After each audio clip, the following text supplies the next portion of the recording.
March 1994, nagimbal ang mundo sa balita tungkol sa malagim na nangyari sa Aeroflot Flight 593 na may sakay na 75 katao dahil lang sa isang buton na napindot ng isang batang pasahero.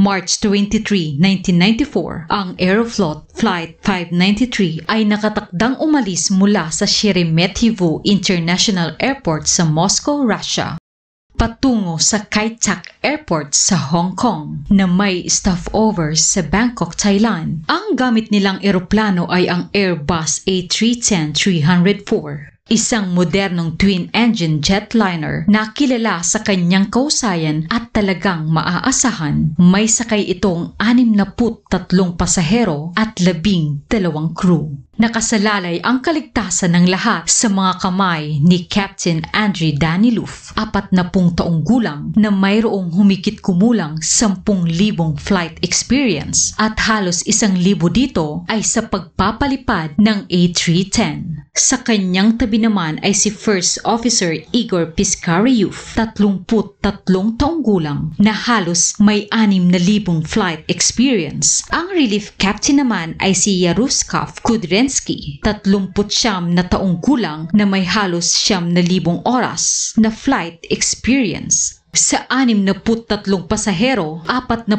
dito ay ang mga Russian nationals, kabilang na ang 30 airline employees na kasama ang ilan sa kanilang pamilya at ang natitirang 23 ay mga foreigners, mga negosyante mula sa Hong Kong at Taiwan. Hindi na nagtagal, ang Flight 593 ay tuluyan nang nag-take off. Sa 63 pasahero ay mayroong 2 espesyal na tao. Ito ay walang iba kundi ang 2 anak ng relief captain na si Kudrensky. Ito ay sina Eldar, 16 na taong gulang, at Yana, 12 taong gulang. Masayang-masaya ang 2 magkapatid dahil ito ang unang beses na makakasama nila ang kanilang ama sa iisang eroplano na siya ang piloto. Sa kalagitnaan ng biyahe, si Captain Danilov ay nagpahinga muna at kumain, kaya ang tumayong kapitan ay si Kudrensky. Maya-maya ay napag-isip-isip ni Kudrensky na minsan lang mangyari na maging pasahero niya ang kanyang mga anak, kaya naman inimbitahan niya ang mga ito sa cockpit upang personal na masaksihan kung paano siya magpalipad ng eroplano.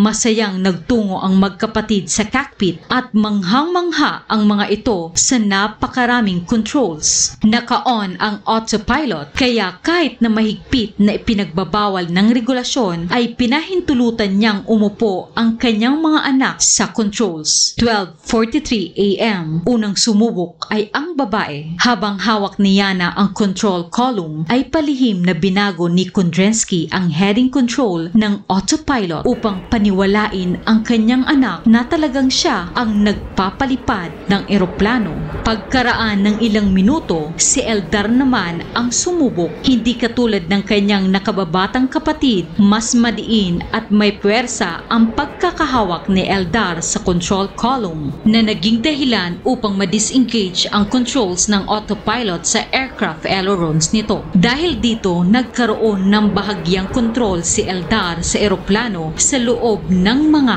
30 segundo.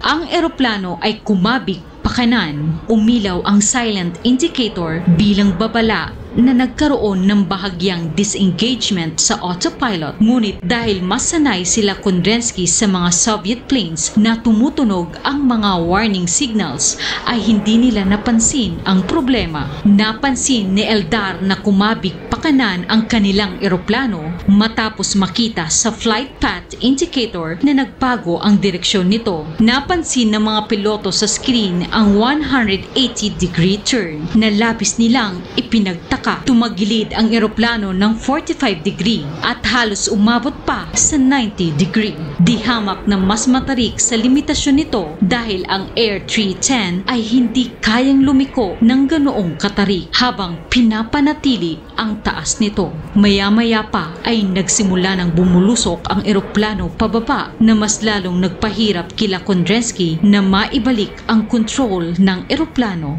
Samantala, ang mga pasahero kabilang ang kapitan na si Danny Luft ay nagising sa pagkakatulog dahil sa pagtagilid ng eroplano. Ang autopilot ay nakadisengage na sa ailerons controls na naging dahilan upang ang eroplano ay makaranas na ng tinatawag na stall.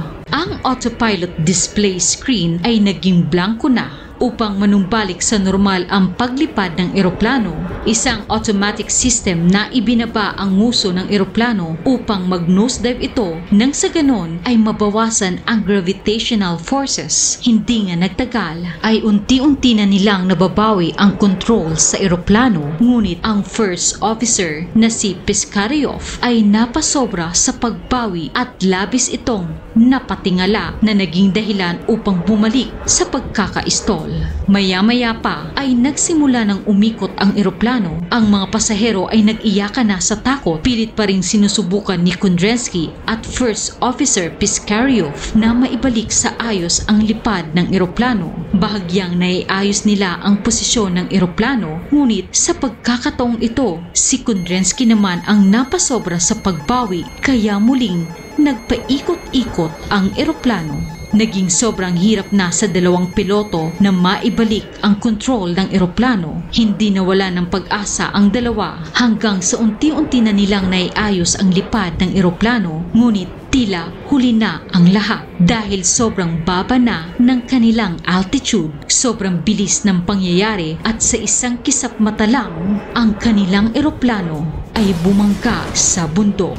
Hindi nagawang makatawag ng distress call ang mga piloto.